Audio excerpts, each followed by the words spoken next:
Hello friends, learn in short में आपका एक बार फिर से स्वागत है। मेरा नाम है सरस और आप देख रहे हैं लर्न इन शॉर्ट।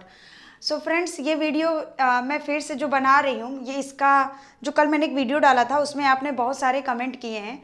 सो मुझे उसका जवाब देना था आप लोगों को। कुछ लोगों को तो मैंने कमेंट के थ्रू बता दिया, लेकिन फिर भी मुझे लगा कि अब मैं जब इतने हो गए हैं, वैसे भी 10-15 कमेंट होते थे तब मैं वीडियो बना देती थी, लेकिन अब लगभग 30 हो गए हैं। 30 के करीब कमेंट था और मेरे अदर वीडियो में भी कमेंट थे। आप लोग बहुत ज़्यादा कंफ्यूज है इसके रिगार्डिंग। सो मैं सोची कि एक वीडियो ही बना देती हूँ और मैं आप लोगों का एक जवाब आपको अच्छे से दे देती हूँ, जिससे कि आप लोग जितने लोग भी कंफ्यूज हैं उनका कन्फ्यूज़न फिर से दूर हो सके। सो मैं एकदम शुरुआत से उठाती हूँ जो कमेंट आज का ही ज़्यादा है। सो आज कल जो मैंने इंटरव्यू का वीडियो डाला था उसमें कुछ लोगों ने बोला कि थैंक यू और thank you share your experience. उसके लिए थैंक यू आप लोगों को भी, जो आप लोग मुझे इतना ज़्यादा मतलब मेरे चैनल को सब्सक्राइब कर रहे हैं और उसके बाद फिर आप लोगों को एक जानकारी मिल रही है। मैं अगर आप लोगों तक कोई इन्फॉर्मेशन पहुंचा पा रही हूं तो मुझे इसके लिए बहुत अच्छा लग रहा है कि मैं अपने जानकारी को आप लोगों के साथ शेयर कर पा रही हूं। सो क्या करते हैं कि अब आपका कमेंट उठा लेते हैं कि एक उनका कमेंट था, एकदम स्टार्टिंग करते हैं। मोटिवेशनल, उनका नाम नहीं लिखा है। उन्होंने पूछा था कि मैम कानपुर की निकल गई है। सो मैंने उनको रिप्लाई कमेंट के थ्रू देख दिया था कि मैंने उनका रिप्लाई नहीं दिया, सॉरी। सेम मुझे भी जानना है। अच्छा, उनके उन्हीं कमेंट में एक लोगों ने बोला कि सेम मुझे भी जानना है। सो स्टडी फॉर सक्सेस जी बोल रही हैं कि या बोल रहे हैं कि मुझे भी जानना है। सो अगर आप कानपुर से बिलोंग करते हैं तो आप गूगल पे जाके लिखिएगा केवीएस कानपुर, और केवीएस कानपुर में जितने भी केवीएस होंगे उनका आपको वेबसाइट खुल जाएगा। अगर एक होगा, दो होगा, कई कई जगह तीन तीन होते हैं, कई कई जगह चार चार केवीएस भी होता है। अगर बड़ा शहर होता है तो वहाँ केवीएस स्कूल की संख्या ज़्यादा होती है, नहीं तो मैक्सिमम 2 केवीएस तो होता ही है। और बहुत ही रेयर केस में आपको एक मिल जाता है, लेकिन 2 केवीएस आपको लगभग मिल जाते हैं हर एक शहर में। जो शहर थोड़ा सा वैसा होता है, डेवलप होता है, क्योंकि होता क्या है कि सीबीएसई वो है होता है आपका केवीएस। सो आपको क्या करना होगा, आपको कानपुर केवीएस गूगल पे सर्च करना होगा।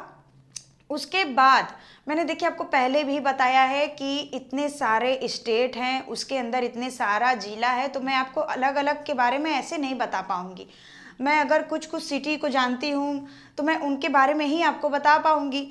और एक का कमेंट है, मैं आगे उनको भी ये बताना चाहती हूँ, प्लीज़ मेरा ये वीडियो आप ज़रूर देखिएगा, ये आपके लिए। मैंने उन्हें कमेंट में भी बताया था मैम कानपुर की निकली है। तो आप जो दो लोगों ने ये कमेंट किया है, आप दोनों लोग ज़रूर, मैं आपको जवाब के थ्रू ऐसे बता दे रही हूँ कि आपको क्या करना है कि आपको केवीएस कानपुर गूगल पे सर्च करना है। उसके बाद कानपुर में जितने भी केवीएस होंगे उनके साइट पे आपको चले जाना है। अगर पहले आप एक देख, वो आपको गूगल पे खुद ही दिखेगा कि केवीएस कानपुर 1, केवीएस कानपुर 2, मतलब 1 2 1 सेकेंड, फर्स्ट सेकेंड करके ऐसे लिखा होता है। सो आप उस पर टैप करिएगा, अनाउंसमेंट सेक्शन पे जाइएगा, उस पर आपको दिखता है कि लेटेस्ट, जैसे कि अगर जिन्होंने केवीएस का सॉरी जिन्होंने केवीएस का फॉर्म भरा है तो वो केवीएस के साइट पे जाते हैं जो दिल्ली में ऑफिस है, और उसके बाद अनाउंसमेंट सेक्शन पे जाते हैं, जो भी नया नोटिफिकेशन आता है उस पर शो करता है। सेम वैसे ही मैंने आपको कई बार बताया है, ये मैं आपको कम से कम 5 से 6 बार रिपीट कर रही हूँ कि वहाँ पे सेम आपको अनाउंसमेंट सेक्शन मिलेगा। सो आप दोनों लोग कानपुर के केवीएस के साइट पे जाके देख लीजिए। कई कई जगह इंटरव्यू हो भी चुका है, कई कई जगह अभी पूरे मार्च आपका इंटरव्यू चलेगा। सो आप एक बार ज़रूर देखिएगा। मोटिवेशनल जी को मैं ये बता रही हूँ और स्टडी फॉर सक्सेस जी को मैं ये बात बता रही हूँ। आप दोनों लोग ज़रूर जाके अपने कानपुर केवीएस कानपुर या कानपुर केवीएस लिखिए गूगल पे। केवीएस जितने भी कानपुर में केवीएस होंगे वो आपको साइट पे दिख जाएंगे, फिर आप उनके अनाउंसमेंट सेक्शन पे जाकर चीज़ों को देख सकते हैं। उसके बाद चलिए नेक्स्ट कमेंट को पढ़ते हैं। फ्रेंड्स, थोड़ा वीडियो बड़ा हो सकता है, आप थोड़ा सा पेशेंस रख के वीडियो को देखिएगा, क्योंकि आपके सारे बातों को मैं डिटेल में बताऊं कि आप लोगों को फिर से कोई कन्फ्यूजन ना रहे।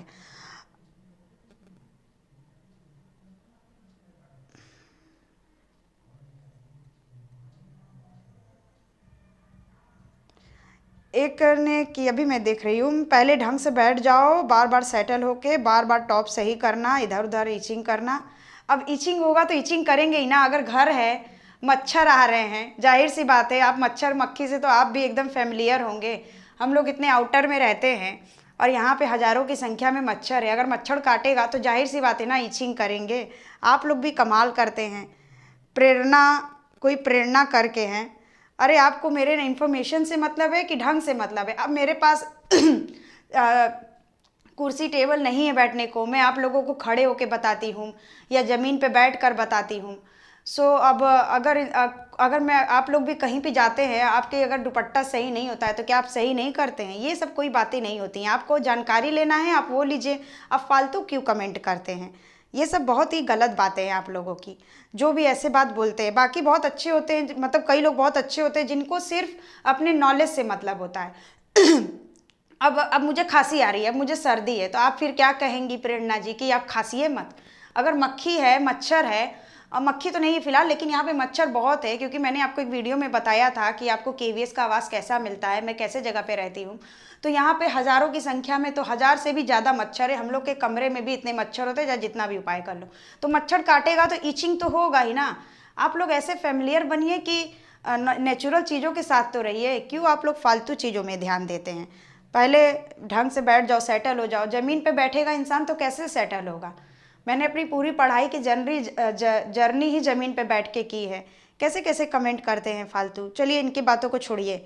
उसके बाद फिर आते हैं अमृता वर्मा जी का। मैम, कॉन्ट्रेक्चुअल केवीएस की फॉर्म में हस्बैंड का नेम फिल कर सकते हैं या फादर का? मैंने उनको जवाब दे दिया था कि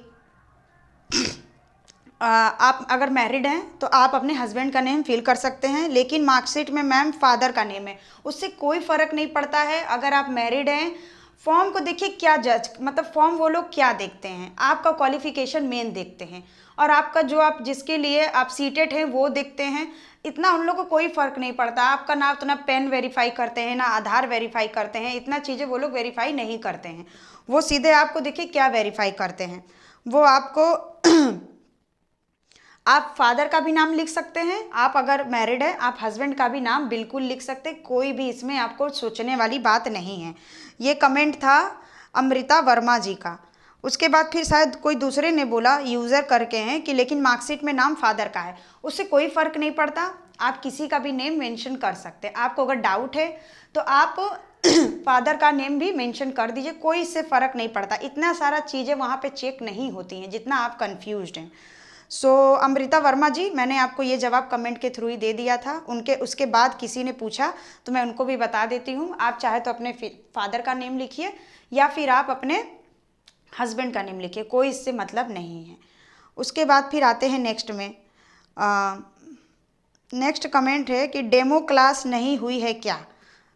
किसी का कमेंट था, यूज़र करके, वो भी उनका नाम भी नहीं है। तो मैंने लिखा कि ज़्यादातर डेमो उसी से लेते हैं जिनके पास एक्सपीरियंस होता है। सो देखिए ये बात सही है। जैसे कि आप अगर किसी स्कूल में काम कर रहे हैं पहले से, या फिर आप केवीएस में ही कॉन्ट्रेक्चुअल टीचर है और आप री इंटरव्यू दे रहे हैं, मतलब दोबारा इंटरव्यू दे रहे हैं आप, तो फिर क्या होता है, डेमो उन्हीं से लेते हैं ज़्यादातर। क्योंकि देखिए जब आपका ज्वाइनिंग हो जाता है तो फिर आपसे वो आपके क्लास में बार बार जाके तो चेक करते नहीं हैं कि आप कैसे पढ़ा रहे हैं, तो उसी टाइम वो डेमो लेके देख लेते हैं। बहुत रेयर केस में ही आपके क्लास में मतलब कोई प्रिंसिपल वगैरह आके ताका झाकी करेगा, क्योंकि प्रिंसिपल को ऑलरेडी बहुत काम होता है।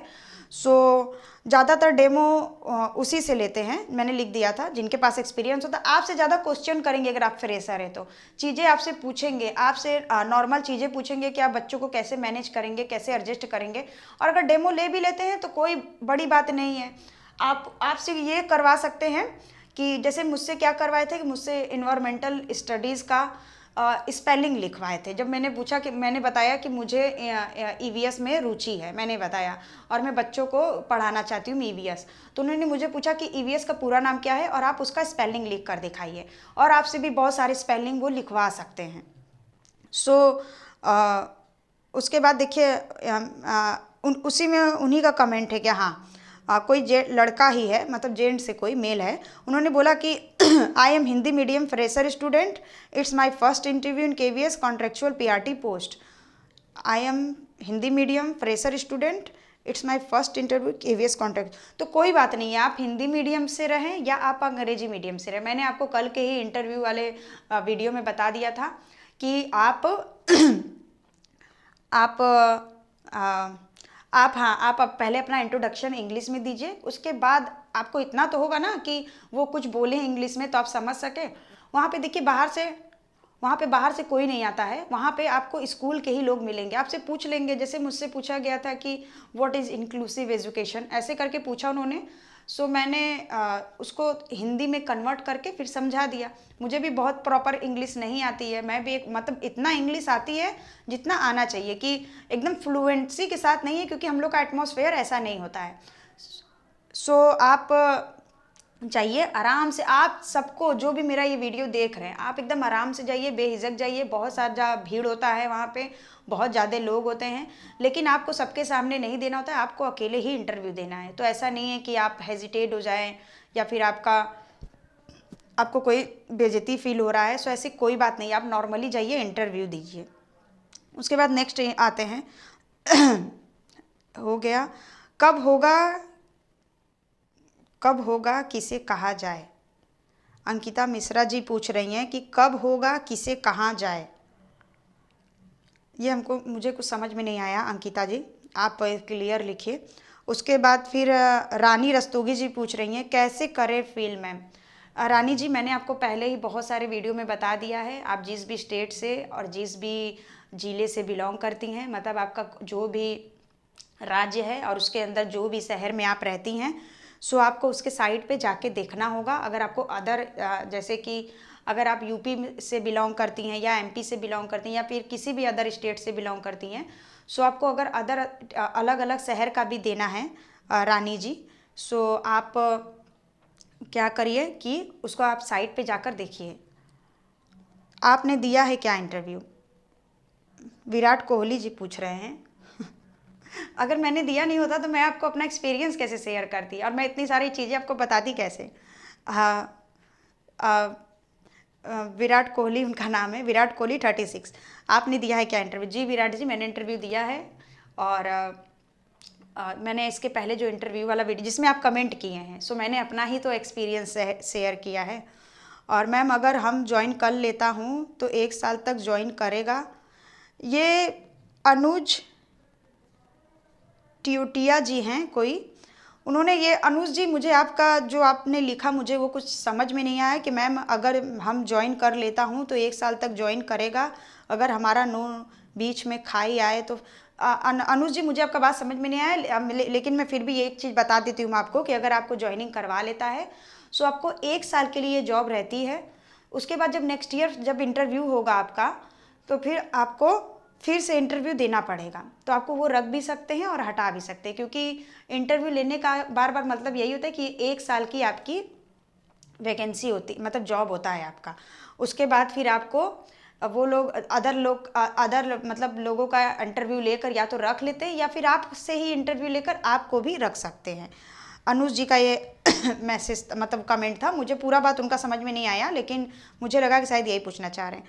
उसके बाद टारगेट फॉर टीचिंग जी का है, मैम प्लीज़ ये बताइए कि बीएड में जो 4 मंथ की इंटर्नशिप करते हैं तो वो एक्सपीरियंस में आता है या फ्रेशर के अंदर ही। टारगेट टारगेट फॉर टीचिंग जी, मैंने आपका ये कमेंट में जवाब दे दिया था कि जी नहीं, एक्सपीरियंस में नहीं आता है। देखिए, जो हम लोग बीएड बीटीसी करते टाइम जो हम लोग इंटर्नशिप में जाते हैं, सो वो हम लोग का एक्सपीरियंस कदापि नहीं होता है। ऐसा मत सोचिए आप कि वो हम लोग का एक्सपीरियंस होता है, वो हम लोग का एक्सपीरियंस नहीं होता है।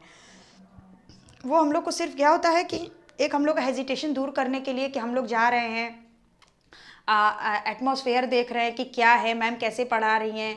वहाँ पे भी आप लोगों से डेमो टीचिंग लिया जाता है, लेकिन मुझसे जहाँ पे मैं गई थी 3 साल डीएलएड में, सो मुझसे कुछ ऐसा डेमो टीचिंग लिया नहीं गया था।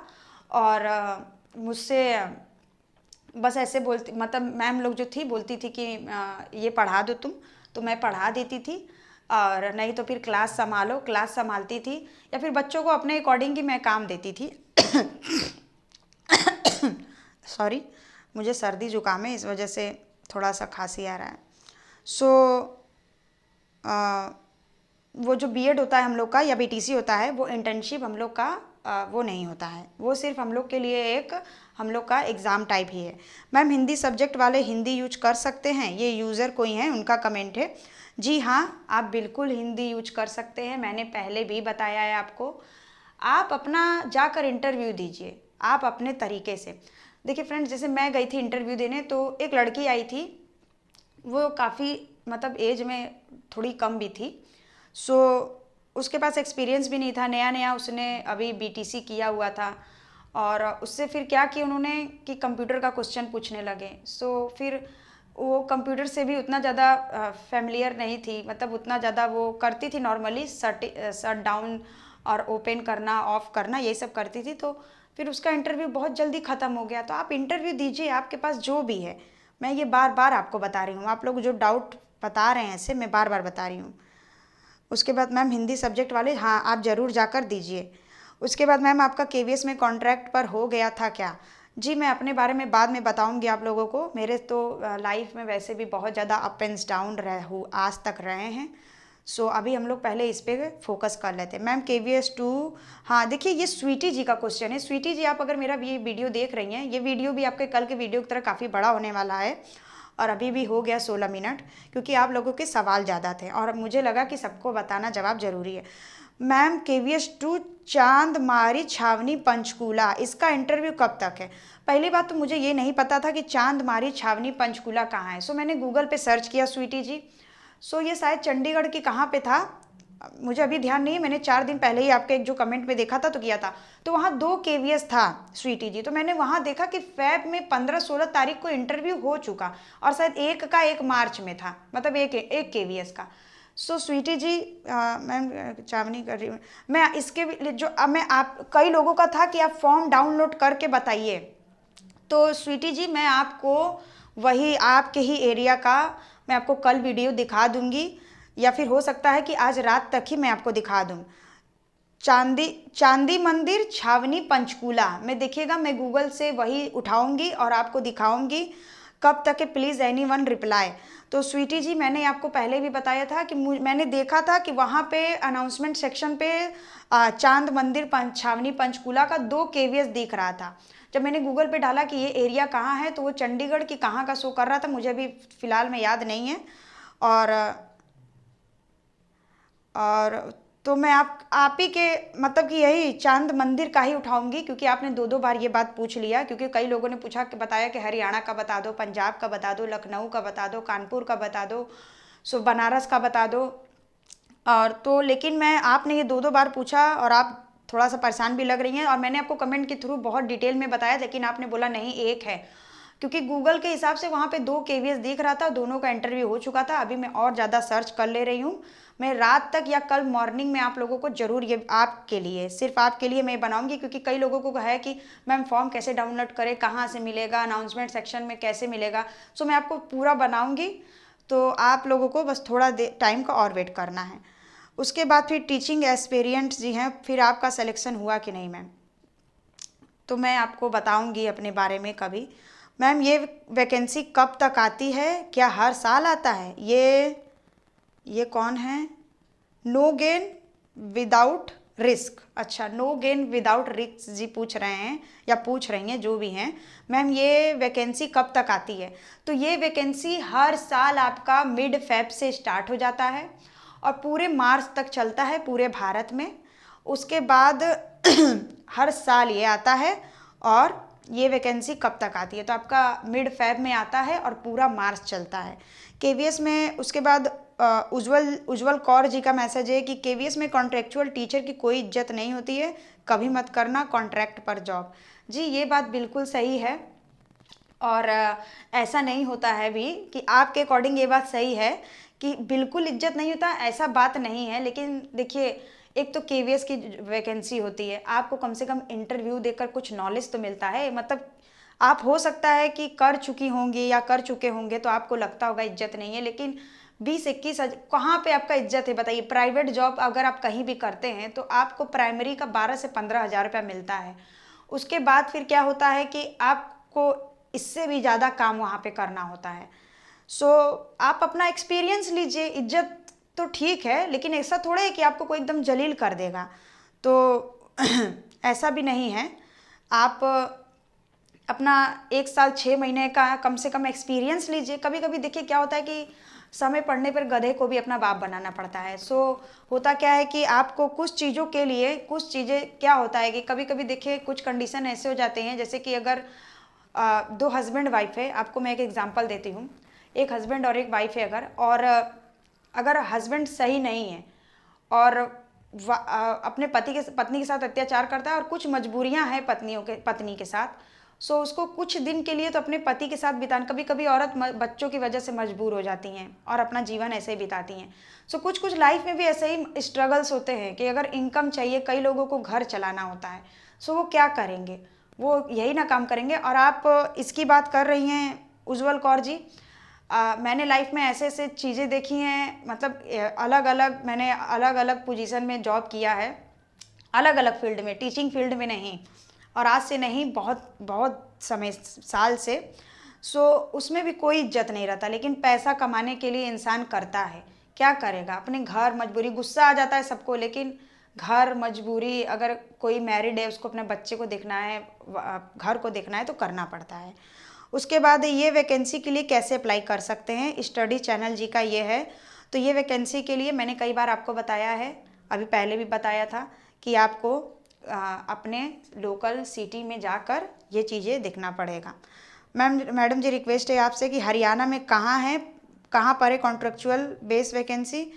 ये था लक्ष्य यादव जी का। तो हरियाणा में कहाँ है, मैं ऐसे देखिए कैसे बता दूँ। हरियाणा में आपका लगभग 25 के अंदर आपका पूरा जिला है, मतलब शहर है। रोहतक वगैरह और गुरुग्राम शायद उसी में आता है। तो ये आप जिस भी इस 2500 के अंदर, शायद 22 या 25 के करीब है। सो और कुछ कितने सारे तो नगर हैं। तो अगर जो मैं स्टेट का बता रही हूँ, सॉरी मैं जिला का बता रही हूँ, मतलब कि शहर का, सिटी का। सो लक्ष्य जी, आप ज़रूर एक बार, आप जहाँ से बिलोंग करते हैं हरियाणा में, आप 25 शहर के जिस भी 25 या 22 है उसके अंदर जिस भी शहर से आप बिलोंग करते हैं, उस शहर का नाम और KVS लिख कर आप गूगल पे टाइप करिए, या अगल बगल रोहतक में जानती हूँ, मेरे एक परिचय के लोग वहाँ पे रहते हैं, मेरे मतलब कि फ्रेंड। और उसके बाद फिर मैंने गूगल पे देखा तो शायद गुरुग्राम या ग्राम करके जो है वो भी वहीं पे है। सो आप जी जहाँ से बिलोंग करते हैं आपको वहाँ पे देखना पड़ेगा। मैम डॉक्यूमेंट लास्ट ईयर का लेना है, हर सेमेस्टर का मार्कशीट लगाना है। नहीं, यूज़र जी हैं, इनका भी नाम नहीं लिखा है। तो मैं आप ये करिएगा कि मैम डॉक्यूमेंट लास्ट ईयर का लेना है या हर सेमेस्टर का। आप सिर्फ लास्ट ईयर का जीरोक्स करके लगा दीजिए, हर सेमेस्टर का ज़रूरी नहीं है।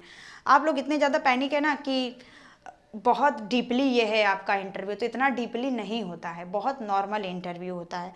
जैसे कि आपका भर्ती नहीं, मतलब मेन वाला जो इंटरव्यू होने वाला है KVS का, वो आप इंटरव्यू इसको मत समझिए, बहुत नॉर्मल इंटरव्यू होता है।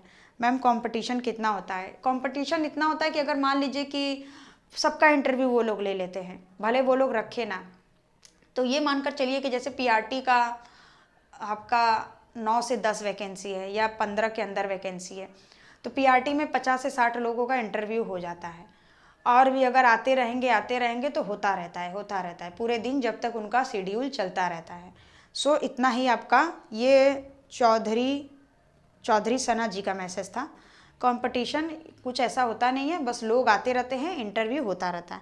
मैम आप ये बताइए कि रीता सैनी जी का मैसेज है कि मैम आप ये बताइए कि मेरा ग्रेजुएशन में 49.9 था और मैंने B.Ed पास किया और KVS रिक्वायरमेंट ग्रेजुएशन में 50% है। इंटरव्यू के टाइम डॉक्यूमेंट वेरिफिकेशन मुझे आउट कर दिया जाएगा या नहीं? जी नहीं, आपको आउट नहीं किया जाएगा। आप अगर सीटेट हैं, तो आपका इंटरव्यू ले लिया जाएगा। 50% तो रिक्वायर्ड होता है, आपके नोटिफिकेशन में भी लिखा है। सो रीता जी, आप इंटरव्यू दे सकती हैं, आपको आउट नहीं किया जाएगा अगर आप सीटेड है तो। अगर आप सीटेड नहीं हैं फिर भी आप बोलेंगे कि रखेंगे नहीं आपको, जैसे कि वो फिर आप अगर उनके अगर आप चीज़ों को फुलफ़िल नहीं करती हैं तो आप भले वो रखें ना, लेकिन इंटरव्यू ले लेंगे, आपको आउट नहीं करेंगे। मैंने आपको कई बार बोला है कि इंटरव्यू वो लोग ले लेते हैं, बहुत कम ही जगह पे ऐसा होता है कि हटा देंगे ऐसे वैसे, उन लोग ऐसे नहीं, इंटरव्यू लेना होता है तो ले लेते हैं। अगर आपका 49% है ग्रेजुएशन में सो आप सीटेड है अगर तो आपका इंटरव्यू ले लेंगे। Ma'am I don't have any experience, so क्या मैं पीजीटी पोस्ट के लिए अप्लाई कर सकता हूँ या नहीं, प्लीज़ बताइए। ये था प्रभात शर्मा जी का। तो प्रभात शर्मा जी, एक्सपीरियंस आपके पास रहे चाहे न रहे, मैंने पहले भी बताया था, आप जाकर एक बार इंटरव्यू दे सकते हैं। मतलब मैंने पहले भी बताया कि वो आपको इंटरव्यू देने से नहीं रोकेंगे। ऐसा नहीं है कि आपके पास एक्सपीरियंस नहीं है तो आप जाइए, ऐसा नहीं होता है। आपको वो डॉक्यूमेंट वेरिफिकेशन करके आपको इंटरव्यू देने देंगे। उसके बाद सिस्टर आप अपने अच्छा, ये तो हैं विश्वेंद्र सिंह जी, ये मेरे बहुत पुराने सब्सक्राइबर हैं। मैं जब अपना बुक का रिव्यू देती थी तो वो बहुत अच्छा बताते थे, और उन्होंने मुझे कुछ ऐसी इन्फॉर्मेशन दी है। लेकिन विश्वेंद्र सिंह जी, ऐसा मुझे कोई ज़रूरत नहीं लगता। देखिए क्या है ना कि आपको एकदम वैसे रहना चाहिए। क्या मतलब फ़ायदा है इतने ताम झाम करके, एकदम सिंपल रहो। जिसको सब्सक्राइब करना होगा करेगा, नहीं करना होगा नहीं करेगा। मैंने तो सिर्फ एक इन्फॉर्मेशन देने के लिए ये चैनल बनाया, क्योंकि मुझे हमेशा से, जब भी मैं कॉलेज टाइम से ही अपने फ्रेंड लोग को, अभी डीएलएड में भी क्या था कि मैं बहुत ज़्यादा रेगुलर कॉलेज नहीं जाती थी, लेकिन चीज़ें मुझे पहले पता चल जाती थी। तो मैं जितने भी मेरे जानकार मेरे साथ लोग थे, मतलब जानकार नहीं, जितने भी मेरे साथ फ्रेंड थे, तो मैं उनके साथ चीज़ों को शेयर करती थी। तो ये उन्होंने कहा, उनके लिए थैंक यू कि उन्होंने ऐसा कुछ सोचा। ये हमेशा से मुझे पॉजिटिव मतलब मैसेज करते हैं, बहुत इनके लिए अच्छा है, मतलब मेरे लिए अच्छा है कि ऐसा बात बताते हैं। उसके बाद चलिए और भी आगे कमेंट तो ज़्यादा नहीं है। एक थे अनुराग गुप्ता जी, उन्होंने बोला कि thanks ma'am, share your experience. उसके बाद फिर मैंने उसके बाद फिर उनके लिए थैंक यू कि आपने थैंक यू कहा, तो मेरे मतलब मुझे भी देखिए एक्सपीरियंस शेयर करना है, आप मुझे ऐसे अप्रिशिएट किए तो उसके लिए thank you. Ma'am I don't have any experience but I am running my own coaching institute since 5 year, does this will counted as the experience. जी हाँ, ज़रूर काउंट होगा। ऐसा नहीं है कि आपके पास लेटर नहीं है। जैसे कि उस समय जब डॉक्यूमेंट वेरिफिकेशन होता है, सो उस समय क्या होता है कि आप बोल देंगे कि एक्सपीरियंस नहीं है, लेकिन जैसे ही आप इंटरव्यू में जाते हैं, ये कमेंट था, उनका नाम ले लेती हूँ, राशि वाधवानी जी, राशि वाधवानी जी ने पूछा था, 3 घंटे पहले का ये कमेंट है। सो आप जब इंटरव्यू के मतलब उसमें जाएंगे रूम में, तब वो आपसे पूछेंगे कि आपके पास एक्सपीरियंस नहीं है, तो फिर आप उस समय, जैसे कि मैंने भी अपना एक्सपीरियंस लेटर नहीं लगाया था, तो लेकिन जब मैं इंटरव्यू रूम में गई तो उन्होंने पूछा कि आपके पास एक्सपीरियंस नहीं, तो मैंने बोला कि मैम ऐसे मतलब मैंने ऐसे स्कूल में कोई एक्सपीरियंस नहीं लिया है, लेकिन मैं जब 12th क्लास में थी तब से मैं छोटे बच्चों को पढ़ा रही हूँ, और हाँ मैंने पढ़ाया भी था जो प्ले ग्रुप के बच्चे होते हैं उनको। उसके बाद मैं अपने आसपास के बच्चों को, क्लास 7th की तक के बच्चों को इंग्लिश पढ़ाती थी। उसके बाद मतलब मेरे पड़ोसी ही थे, जब मैं जॉब से आती थी, मैं टीचिंग फील्ड में नहीं थी, मैं दूसरा जॉब करती थी, क्योंकि मुझे अपने घर को भी चलाना पड़ता था, तो टीचिंग से होता नहीं, और ज़्यादा इनकम का ज़रूरत था क्योंकि मुझे पढ़ाई और घर दोनों देखना था। सो तब लेकिन मैं शाम को आने के बाद 7-8 बजे उसे पढ़ाती थी इंग्लिश। उसके बाद फिर मैंने अभी फिर मैंने केवीएस के भी छोटे बच्चों को काफ़ी पढ़ाया है।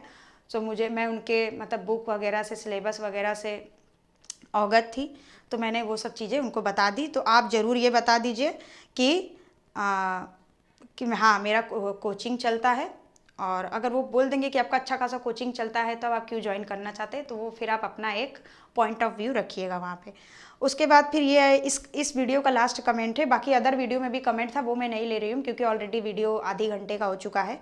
So if BSc honours chemistry student are eligible for KVTGT science provide they have B.Ed and CTET qualified. If BSc honors chemistry student are eligible for KVTGT science, provide they have B.Ed and CTET qualified. ये भी इनका भी नाम नहीं है, इन्होंने भी अभी थोड़ी देर पहले ही किया। तो आप केमिस्ट्री स्टूडेंट हैं, आप एलिजिबल हैं, हाँ KVTGT के लिए आप एलिजिबल हैं। उसके बाद provide they have B.Ed and CTC, they have B.Ed and CTC। अगर आप B.Ed और B.Ed भी हैं तब भी दे सकते हैं, सीटेड है, मतलब B.Ed तो आपको देखिए, अगर B.Ed हैं और सीटेड नहीं हैं तब भी आप जाकर दे सकते हैं। और उसके अलावा अगर आपके पास B.Ed नहीं है, और B.Ed नहीं है तो सीटेड तो जाहिर सी बात ही नहीं हो सकता है, तो फिर आप उसके लिए क्वालिफाइड नहीं हैं। सो अगर आपके पास B.Ed है, सीटेड नहीं है, और आप बीएससी में आपका ऑनर्स था केमिस्ट्री, तो आप साइंस के लिए तो जाहिर सी बात है कि टीजीटी में आप पढ़ा सकते हैं। क्लास 6 to 8 तक के बच्चे होते हैं। सो फ्रेंड्स, इस वीडियो में इतना ही, क्योंकि ऑलरेडी वीडियो बहुत आपका कमेंट उठाने में लंबा हो गया। सो और आपका, और इसके अलावा फ्रेंड्स मुझे नहीं लगता कि अब आपको कोई कन्फ्यूजन होना चाहिए जिसके लिए मुझे एक और वीडियो बनाना पड़े फिर आपका कमेंट उठाकर। सो मैं अब आपको कमेंट में ही जवाब दे दूंगी अगर आपका और भी कोई डाउट है तो। सो फ्रेंड्स, इस वीडियो में इतना ही। वीडियो पसंद आता है तो वीडियो को लाइक कर दे। मुझे लगता है कि आप लोग और परेशान हैं अगर कमेंट करके, तो मैं आप लोगों का जवाब दे दूँ, और इसलिए मैंने ये वीडियो अब सब चीज़ों से जब मुझे टाइम मिला तो मैं बना रही हूँ। सो फ्रेंड्स, इस वीडियो में इतना ही। वीडियो पसंद आता है तो वीडियो को लाइक कर दें, चैनल को सब्सक्राइब कर दें, और अगर जो ऐसे इंटरव्यू की तैयारी कर रहे हैं या फिर जानना चाहते हैं सो उनके साथ शेयर कर दें। तब तक के लिए इतना ही। अब आपका कोई भी सवाल होता है तो मैं आपको कमेंट में बता दूंगी, क्योंकि आई होप कि आपका डाउट क्लियर हो जाना चाहिए। हाँ, एक मेरे दूसरे वीडियो में कमेंट था कि मैम नर्स के बारे में बता दीजिए। सो देखिए, मैं नर्स के फील्ड से नहीं हूँ, लेकिन हाँ मुझे इतनी जानकारी है कि आपका एक वैकेंसी नर्स के लिए आता है, एक वैकेंसी आपका योगा टीचर के लिए आता है, और एक वैकेंसी आपका कंप्यूटर के लिए आता है, कंप्यूटर के टीचर के लिए। तो फिर उसमें यही होता है कि आपके पास जो भी आप उनके क्राइटेरिया को फुलफ़िल करते हैं तो वो आपको रख लेंगे। सो और नर्स के बारे में मुझे बहुत ज़्यादा इन्फॉर्मेशन नहीं है, लेकिन हाँ मुझे इतना पता है कि एक एक वैकेंसी सबके लिए आता है, और अगर एक वैकेंसी है तब भी 20 से 30 लोग का इंटरव्यू वो लोग ले लेते हैं। योगा टीचर के लिए एक होता है, उसके बाद आपका कंप्यूटर टीचर के लिए भी एक आता है वैकेंसी। अगर वहाँ पे कोई पुराना कंप्यूटर का एम्प्लॉय बहुत अच्छा है तो फिर भी वो लोग जानबूझ के बस फॉर्मेलिटी के लिए इंटरव्यू ले लेते हैं, लेकिन रख देते हैं उसी को जो पुराना पहले से बना हुआ है। और उसके अलावा नर्स के लिए भी एक वैकेंसी आती है। नर्स का वैकेंसी देखिए बहुत रेयर केस में आता है, तभी आता है जब नर्स वगैरह जो होती हैं उनका, जैसे कि उनकी नर्स जो होती हैं वो छुट्टी में गई हो या कोई प्रॉब्लम हो, फिर वो वापस आ जाती हैं तो आपको हटा भी सकते हैं। सो अगर आप ऐसा है तो आप अपने शहर के, मतलब उनका वो मेरे दूसरे वीडियो में था, आप अपने सिटी के केवीएस की साइट पे जाके देख लीजिए। अगर आपको एक बार आप जाकर इंटरव्यू दे दीजिएगा नर्स के लिए भी। सो फ्रेंड्स, अब मिलते हैं आपके साथ नेक्स्ट वीडियो में। स्वीटी जी का कमेंट मैं लूँगी, और उनके साथ जो चांदी मंदिर का वो पूछ रही हैं मैं उसी को उठाकर बनाऊँगी, क्योंकि उसके लिए भी बहुत ज़्यादा था। एक लोग का और कमेंट था कि मैम बता दीजिए कि साइट पे जाके कैसे मिलेगा। सो फ्रेंड, तब तक के लिए बाय बाय, मिलते हैं नेक्स्ट वीडियो में।